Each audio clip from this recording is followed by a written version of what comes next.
नमस्ते दोस्तों। आज के लेक्चर में हम लोग जानेंगे डी मॉर्गन्स लॉ के बारे में। तो डी मॉर्गन्स लॉ हम लोगों ने पिछले लेक्चर में ब्रीफली स्टार्ट किया था कि A complement intersection B complement अगर लेंगे तो उसको हम लोग ऐसे भी लिख सकते हैं कि that is A union B complement. ठीक है, तो आज उसको डिटेल में देखेंगे और इसका इंपॉर्टेंस शायद आपको अभी उतना ना लगे, लेकिन जब आप लोग प्रोबेबिलिटी चैप्टर पढ़ोगे तो उस टाइम पे ये काफ़ी बार यूज़ होता है। ठीक है, तो देखते हैं। तो पिछले लेक्चर में हम लोगों ने ये एग्जांपल देखा था कि हमारे पास यूनिवर्सल सेट है 1 2 3 4 5 6, फिर सेट ए है 2 3, सेट बी है 3 4 5। तो इसको वेन डाइग्राम के रूप में हम लोग इस तरीके से रिप्रेजेंट कर सकते हैं कि यूनिवर्सल सेट, फिर सेट ए है, सेट बी है, तो 3 दोनों में है ना, 3 3, तो 3 को यहाँ पे लिखेंगे। फिर सेट ए में 2 है तो यहाँ पे 2 आ गया, और सेट बी में फिर 4 और 5 बचा, वो यहाँ आ गया। और फिर पूरा यूनिवर्सल सेट में 1 और 6 भी है तो 1 और 6 यहाँ पे आ गया। फिर हम लोगों ने देखा कि अगर हम लोग को ए कॉम्प्लीमेंट चाहिए तो यहाँ पर ब्लैक में क्या है, सेट ए है, तो सेट ए के बाहर जितना भी ये ग्रीन पार्ट हो गया ये ए कॉम्प्लीमेंट हो गया। ठीक है, फिर अगर बी कॉम्प्लीमेंट चाहिए तो बी कॉम्प्लीमेंट क्या हो गया कि ये सेट बी है यहाँ पे ब्लैक में, इसके बाहर जितना भी ये पूरा ग्रीन में दिखाया गया है ये बी कॉम्प्लीमेंट हो गया। अब अगर हमें इंटरसेक्शन चाहिए दोनों का, है ना, A complement intersection B complement, तो मतलब क्या कि दोनों में होना चाहिए, है ना। तो हम लोग देख सकते हैं कि जैसे ये वाला जो पार्ट है जिसमें 2 है ना, तो ये इसमें नहीं है ना, यहाँ पर है, लेकिन और फिर ये जो 4 5 है ये यहाँ पे नहीं है, और 3 दोनों में नहीं है। तो अगर इंटरसेक्शन लेंगे तो बस ये जो ए यूनियन बी है ना, इसके जो बाहर जितना भी है वो आ जाएगा दोनों का इंटरसेक्शन में। तो ये बाहर क्या हो गया, ए यूनियन बी का कॉम्प्लीमेंट। तो A complement intersection B complement जो है, इसको हम लोग यहाँ से देख सकते हैं कि इसको हम लोग इस तरीके से भी लिख सकते हैं कि ए यूनियन बी कॉम्प्लीमेंट, है ना। तो ये एक पार्ट है डी मॉर्गन्स लॉ का। ठीक है, इसको फिर से अलग से यहाँ पे मैंने लिखा है कि ए यूनियन बी कॉम्प्लीमेंट जो है ना, कि ये ए यूनियन बी हो गया, इसका कॉम्प्लीमेंट ये बाहर का, तो उसको हम लोग A complement intersection B complement भी लिख सकते हैं, है ना। ये अब भी हम लोगों ने काफ़ी अच्छे तरीके से इस्टेब्लिश कर लिया है इस चीज़ को। इसमें हो क्या रहा है ध्यान में रखने के लिए कि ये पूरा जो है यूनियन का कॉम्प्लीमेंट है ना, ए यूनियन बी का कॉम्प्लीमेंट। तो अगर हमें कॉम्प्लीमेंट को अंदर लाना है तो ये यूनियन बदल के इंटरसेक्शन हो जाता है। इसको आप इस तरीके से दिमाग में रख सकते हो, लेकिन मेरा सजेशन रहेगा कि इस चीज़ को हमेशा विजुअलाइज करके सोचो। ए यूनियन बी कॉम्प्लीमेंट क्या हो गया, तो अगर ड्रॉ करने का टाइम नहीं है तो बस आँख एक बार बंद करके सोच लो इसके बारे में, इसको विजुअलाइज कर लो कि ये ए यूनियन बी ये पूरा काला हो गया, है ना, और फिर कॉम्प्लीमेंट मतलब बाहर का ग्रीन। ठीक है, और ए कॉम्प्लीमेंट क्या हुआ, ये ए छोड़ के बाहर का पूरा बी कॉम्प्लीमेंट हो गया, बी छोड़ के बाहर का पूरा, और दोनों का अगर इंटरसेक्शन ले रहे हैं तो फिर ये वाला पार्ट हट जाएगा ए यूनियन बी, और फिर बस जो बाहर का है टोटल वो रह जाएगा। तो A union B complement is equal to A complement intersection B complement. ठीक है, अब इंस्टेड ऑफ इंटरसेक्शन अगर हम लोग कॉम्प्लीमेंट का यूनियन लेते हैं, है ना, तो ये यहाँ पर क्या दिखाया गया है, फिर से ए कॉम्प्लीमेंट है, मतलब ब्लैक में सेट ए है, फिर बाहर आपका पूरा क्या हो गया कॉम्प्लीमेंट ए कॉम्प्लीमेंट, यहाँ पर ब्लैक में बी है, और फिर बाहर ये जो पूरा ग्रीन में है वो बी कॉम्प्लीमेंट। तो अभी इससे पहले हम लोगों ने इंटरसेक्शन लिया था, अब इंस्टेड ऑफ इंटरसेक्शन अगर हम लोग यूनियन लेते हैं ये दोनों का, मतलब A complement union B complement, तो यूनियन का मतलब क्या हो जाएगा कि वो या तो ए कॉम्प्लीमेंट में प्रेजेंट है या तो बी कॉम्प्लीमेंट में प्रेजेंट है ना। तो हम लोग देखते हैं कि बस ये जो इंटरसेक्शन वाला पार्ट है ये दोनों में नहीं है, बाकी ये वाला जो है ये यहाँ पे प्रेजेंट है, और ये वाला जो है ये यहाँ पे प्रेजेंट है। तो अगर ये दोनों का यूनियन लेंगे तो ये पूरा ग्रीन हो जाएगा, बस ये जो इंटरसेक्शन वाला पार्ट है वो छोड़ के। तो इसको हम लोग क्या लिख सकते हैं, ए इंटरसेक्शन बी कॉम्प्लीमेंट, है ना। ये जो बीच का पार्ट है ये हमारा हो गया ए इंटरसेक्शन बी, और फिर ये बाहर का पूरा कॉम्प्लीमेंट, तो ए इंटरसेक्शन बी कॉम्प्लीमेंट। तो A complement union B complement is equal to A intersection B का कॉम्प्लीमेंट।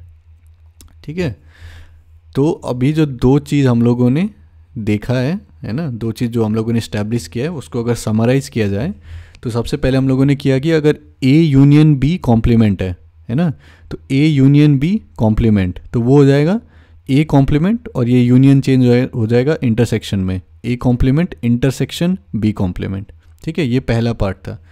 दूसरा पार्ट अभी जो हम लोगों ने देखा कि अगर हम लोग A complement union B complement लेते हैं तो वो हो जाता है ये जो इंटरसेक्शन है ए इंटरसेक्शन बी उसका कॉम्प्लीमेंट। ठीक है, तो इसको आप लोग इस तरीके से देख सकते हो कि अगर ए इंटरसेक्शन बी कॉम्प्लीमेंट है तो कॉम्प्लीमेंट को अगर अंदर लाते हो तो फिर ये इंटरसेक्शन यूनियन बन जाता है ना। इस तरीके से आप लोग ध्यान में रख सकते हो, लेकिन मैं सजेस्ट करूँगा कि विजुअलाइज करके देखो, जैसे हम लोगों ने इस्टेब्लिश किया है दोनों को उस तरीके से। तो अगर फॉर्मली कहा जाए तो क्या कह रहे हैं कि the complement of the union of two sets, है ना, the complement of the union of two sets, the complement of the union of two sets is the intersection of their complements, is the intersection of their complements, है ना। तो A union B complement हो जाएगा कि complement अंदर घुसा तो ये इंटरसेक्शन हो जाएगा, है ना। And the complement of the intersection of two sets, है ना, the complement of the intersection of two sets मतलब A intersection B complement is the union of their complements, is the union of their complements. ठीक है, तो A union B complement हो जाएगा, A complement intersection B complement, और फिर A intersection B complement हो जाएगा A complement union B complement. ठीक है, तो ये कब यूज़ होता है? ये यूज़ होता है जब आपको मान लो ए और बी के फॉर्म में चीज़ें दिए गई हैं और आपको कॉम्प्लीमेंट के फॉर्म में चाहिए, है ना।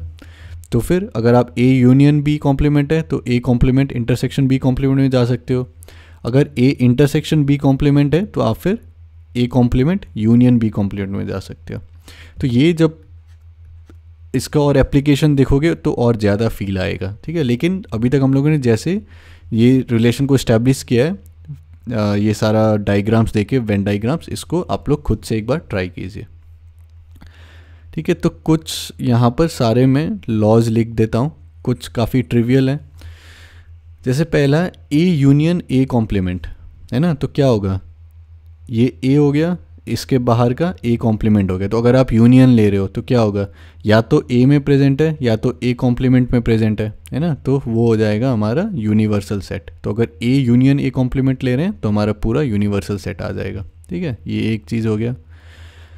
अब ए इंटरसेक्शन ए कॉम्प्लीमेंट, ठीक है, इसका डेफिनेशन ही ये है कि जो एलिमेंट ए में नहीं है वो आपका ए कॉम्प्लीमेंट होगा। तो अगर दोनों का इंटरसेक्शन लोगे तो ऑब्वियसली एम्प्टी सेट आएगा, है ना, नल सेट आएगा। क्यों? क्योंकि दोनों डिसजॉइंट है यहाँ पे।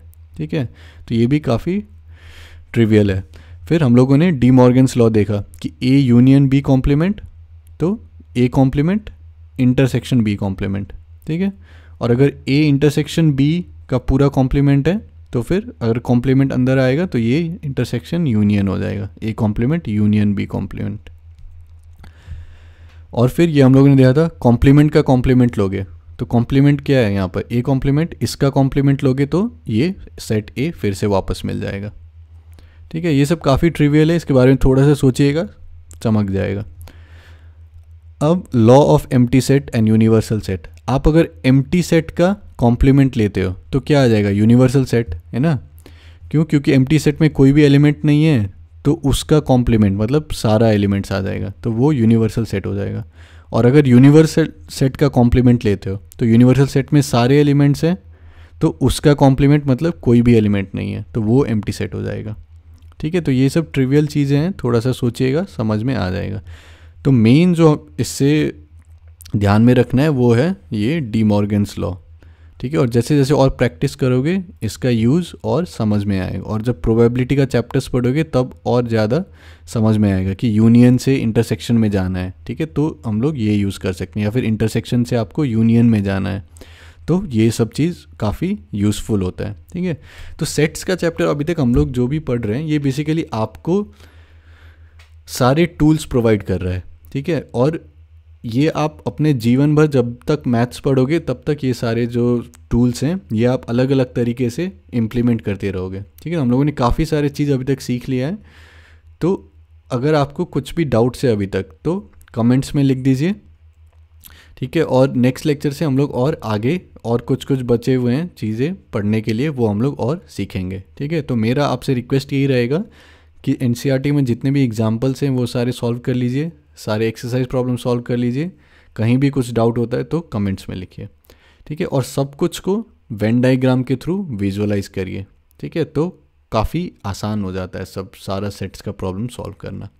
तो इसके साथ ये लेक्चर यहीं पे ख़त्म करते हैं। अगर अच्छा लगा हो वीडियो तो लाइक कीजिए, दोस्तों में शेयर कीजिए और चैनल को सब्सक्राइब कीजिए।